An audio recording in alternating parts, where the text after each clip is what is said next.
আপনি বাড়ি যাইয়ে চাষি ভাত দেশে দিয়ে বাটি বিছে সে জায়গা দিয়ে নিচে বসে খাইছে কথা কয় লাগে কয় বাড়ি চেয়ার টেবিল আছে। আমাদের কাশিরি হুজুর রহমতুল্লাহ আলাইহি বলতেন, একটা ঘটনার প্রেক্ষিতে বললেন, ঘটনা পিছনে টুক থাক। উনি বলেন যে এক গাছি, তাল গাছ কাটা গাছি আছে না, তাইলিও গাছি তো জীবনেও কোনোদিন বাইরে যাই নাই। তাল গাছ কাটে সিজনে ঠিলে গুলো নামাইয়া তাল গাছ কাটা শেষ হয়ে গেলে ঘরের ডুয়ার গুড়ায় উবুর করে একটা ফিটির পরে একটা এভাবে সাজাইতো না উবুর করে, আবার পরের সিজনে ওর মধ্যে ট্রাই করে দেখে ভার্সে ভার্সে নাকি যেটা ভালো আছে ওইটা আবার কাজে লাগায়।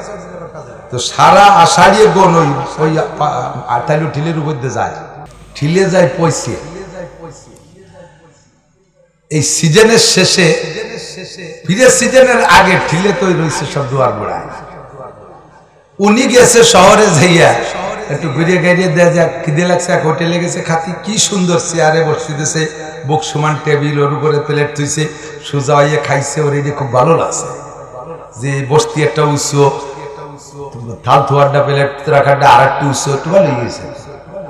বাড়ি এসে বউরে মোটা মোটা গ্রাম্য বাংলা 7-8 খান বোমা মারিয়ে দিয়ে কয় জীবন ভরে খাওয়ালি, এরকম একটু চেয়ার টেবিলই খাওয়াতে পারলি না। তোমার চেয়ার টেবিল আসেনি, তুমি বানাইছো নাকি? তোমার খাওয়াবো চেয়ার টেবিলই, একটা কিছু ব্যবস্থা কর, আমি আরো নিচে খাতে পারবো না। মহিলা দৌড়ে যাইয়ে তাইলে ঠিলে 6টা নিয়ে এসে 2টে চেয়ার বানাইতেছে আর 3টে টেবিল বানাইছে। টেবিল 3টের পর রয়েছিল প্লেট, অত আর বাড়ি ভার না, ও যেটা 2টের পর বইছে মুড়মুড় করে ভাঙ্গি একেবারে পাশা কায়দা মতো কাটা কাটছে। কাটাকুটো খেয়ে কয়ে না হয় না, এটি চেয়ারে বসা যায় না।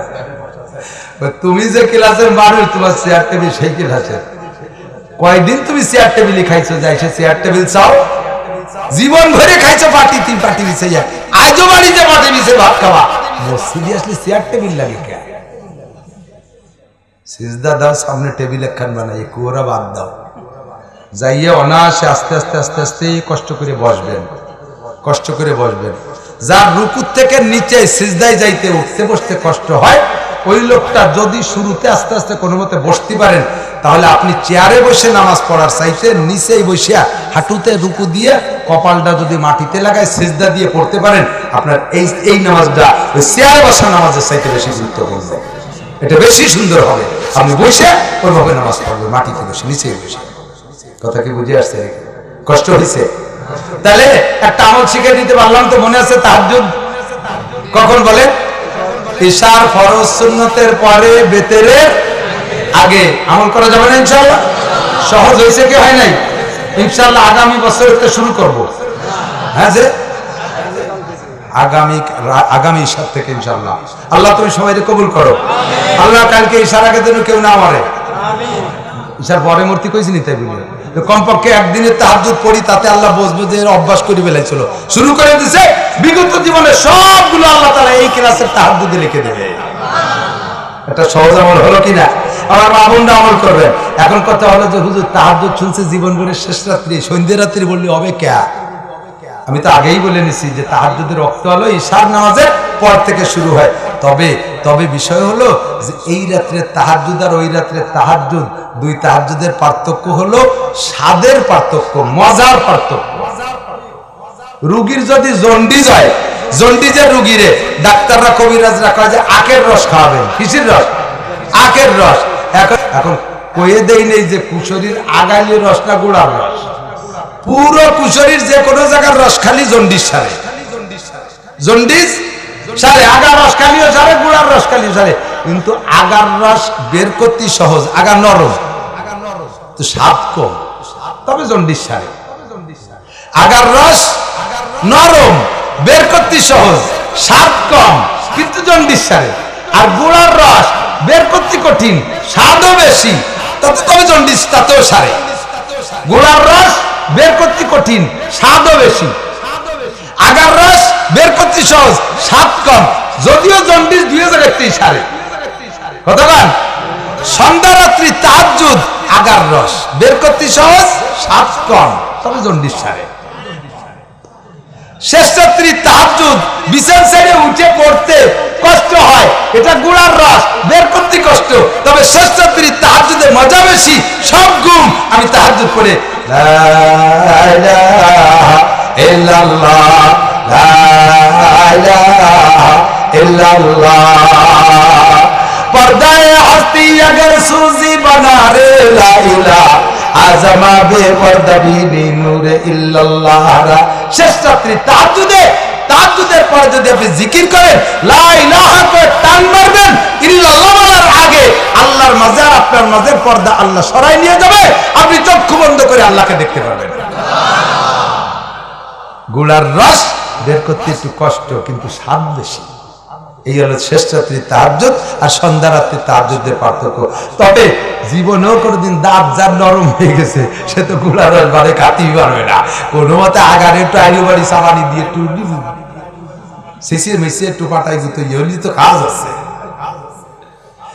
কাজেই আমরা দুর্বল পার্টি আমরা কমপক্ষে একটু আগার রস খাবো নিয়ত করা যাবে না ইনশাআল্লাহ নিয়ত করা যাবে তো 10টা মানুষ যদি তাহাজ্জুদের এই অভ্যস্ত হয়ে যান আমি নাসিরের আজকের ওয়াজে আমি সাথ ওয়াল্লাযী বাসাফিল উম্মিয়িনা রাসূল উম্মতের জন্য সেই আল্লাহ তাআলা আখেরি উস্তাদ পাঠাইছে রাসূল মিনহুম তাদেরই মধ্য থেকে বলেন আমাদের মধ্য থেকে আমাদের নবীরে পাঠাইছে বলেন আলহামদুলিল্লাহ আমরা মানুষ না আমরা ফেরেশতা আমাদের বানাইছে কি দিয়া বলেন কি দিয়া আমাদের থেকে যদি আমাদের নবী হয় তাহলে নবীরে বানালেন কি দিয়া কইতে ভয় পাচ্ছেন কেন এটা কি জ্বলতেছে এটা কি লাইট না ওর বডিটা বানাইছে কি দিয়ে প্লাস্টিক দিয়ে আর ওই যেগুলো আগের বাল্ব ছিল তা বডি বানাইছে কি দিয়ে কাঁচ দিয়ে এটাই বানাইছে প্লাস্টিক দিয়ে এখন যদি একটা প্লাস্টিক ঝুলো এই জায়গাটা প্লাস্টিক ঝুলো অন্ধকার হয়ে গেছে এটা প্লাস্টিক ঝুলো তাহলে কি লাইট বোঝা যাবে অথচ বডি বানাইছে কি দিয়ে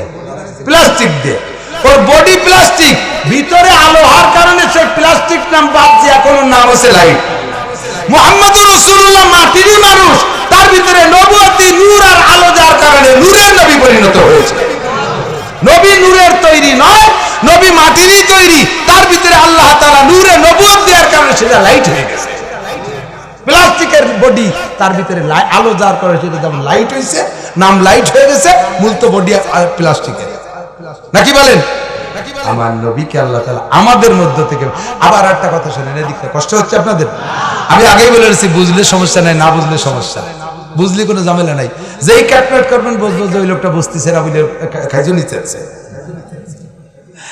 আমাদের মাননীয় প্রধানমন্ত্রী আমরা গোপালগঞ্জে বসে করলে আর কেউ সমালোচনা করতে পারবে না আমাদের মাননীয় প্রধানমন্ত্রীর বাড়ি কোথায় এটা কি সত্য কথা বললেন আপনার মেয়েটারে বিয়ে দিচ্ছেন চট্টগ্রাম যদি এবার বলেন যে ভাই আপনার বড় মেয়েটার বাড়ি কোথায় তাহলে কি বলবেন মোকশেদপুর না চট্টগ্রাম কোথায় বলবেন মেয়েদেরকে বিয়ের পরে তাদের সম্পর্ক হয় শ্বশুর বাড়ির দিকে ঠিক না সেই হিসেবে আমাদের মাননীয় প্রধানমন্ত্রীর বাড়ি রংপুর হতে হবে কিন্তু তা আমরা যাইতে দিচ্ছি না আমাদের গোপালগঞ্জে টেনে টুনে রাখতে পারলে আমাদের ক্রেডিট বাড়ে ঠিক না তাহলে প্রধানমন্ত্রীর মূল বাড়ি ধরতেই হবে রংপুর তার থেকে ছুটে এনে আমাদের গোপালীকে দাম বাড়ানোর জন্য আমরা গোপালগঞ্জের প্রধানমন্ত্রী বলি বাড়ি টুঙ্গিপাড়া গোপালগঞ্জ বলি আমিও ছাড়তে রাজি না আমার গোপালগঞ্জের সম্পদ তো প্রধানমন্ত্রী বাড়ি রংপুর হওয়ার পরেও যদি জাগতিক ক্রেডিট বাড়ানোর জন্য গোপালগঞ্জে বলে টানাটানি করেন তাহলে নবী পাককে যদি নূরের তৈরি বলেন চলে যায় ফেরেশতাদের কাতারে আমাদের কোনো দামই থাকে না আর যদি নবীকে আমাদের মাটির মানুষ বলতে পারি তাহলে আমাদের দাম ঠিক থাকে এটা বোঝেন না কেন ভালো করে বোঝেন ওয়াল্লাযী বা'আসা ফিল উম্মিয়িনা রাসূলাম মিনহুম তোমাদের মধ্যে থেকে একজন রাসূল পাঠিয়েছি বা'আসা ফিল উম্মিয়িনা রাসূলাম মিনহুম ইয়াতলু আলাইহিম আয়াতিহি তোমাদের মাঝে কোরআনে কারীম তিলাওয়াত করে ওয়া ইউযাক্কিহিম তোমাদের চরিত্র গঠন করে তোমরা ছিলে লুচ্চা তোমাদের বানাবে ভালো তোমরা ছিলে মদখোর তোমাদের বানাবে দুধখোর তোমরা ছিলে গাঁজাখোর এবাখোর তোমাদের বানাবে মধুখোর তোমরা ছিলে মূর্তির সামনে সেবা করতে তোমাদেরকে আল্লাহর পূজারী বানাবে তোমরা যে খুন খারাপি করতে সেখান থেকে তোমরা ভালো হয়ে আসতেছ ভালো করার জন্য চরিত্র লাগবে আগে চরিত্র যদি গঠন হয় তাহলে সবকিছু ঠিক হয়ে যায়। কথা বলেন ঠিক কি ঠিক না? আলা ইন্না ফিল জাসাদি লামুদগা, মানুষের সিনার ভিতরে একটা গোশতের টুকরা আছে, ইজা সালুহাল জাসাদু কুল্লুহু, ওইটা যদি ভালো হয় সারা শরীর ভালো হয়ে যায়। ওয়া ইজা ফাসাদাল জাসাদু কুল্লুহু আলা ওয়া হিয়াল কলব, আর ওইটা যদি খারাপ হয় সারা শরীর খারাপ হয়ে যায়। ওইটার নাম হলো হার্ট, ওইটার নাম হলো কলব, ওইটার নাম হলো হৃৎপিণ্ড। যদি পরাণ কাঁপা শুরু হয় তাহলে সারা গা কাঁপা শুরু হয়। কথা বলেন ঠিক কি ঠিক না? হার্ট খারাপ হলে সব খারাপ হয়ে যায়। এই জন্য আল্লাহর রাসূলকে আল্লাহ পাক পাঠাইছেন ওয়া ইউযাক্কিহিম, তোমাদের চরিত্র গঠন করার জন্য, তোমাদের কলব ভালো করার জন্য, তোমাদের দিল তৈরি করার জন্য। দিল যদি তৈরি হয়ে যায় তাহলে সমস্ত অঙ্গ প্রত্যঙ্গ জায়গায় চলে আসে। হাত তোমার ভালো জায়গা যাবে, খারাপ জায়গা যাবে না। জবানে তোমার পাঠার মতো বকাবকি গালাগালি করবে না। চোখ তোমার টেলিভিশন ভিসিআর দেখতে চাবে না, স্টার জলসা দেখতে চাইবে না। চোখে তোমার রাত 12টার পরে গভীর রাতে যাইয়া ফেসবুকে, ইউটিউবে, গুগলে সার্চ দিয়া ল্যাংটা ছবি তোমার দেখতে মনে চাইবে না। কারণ তোমার কলব তৈরি হয়ে গেছে। কলবে তোমার চোখের সুতো ধরে টান দিয়ে কলবে তোমার চোখে ফিরাই রাখবে।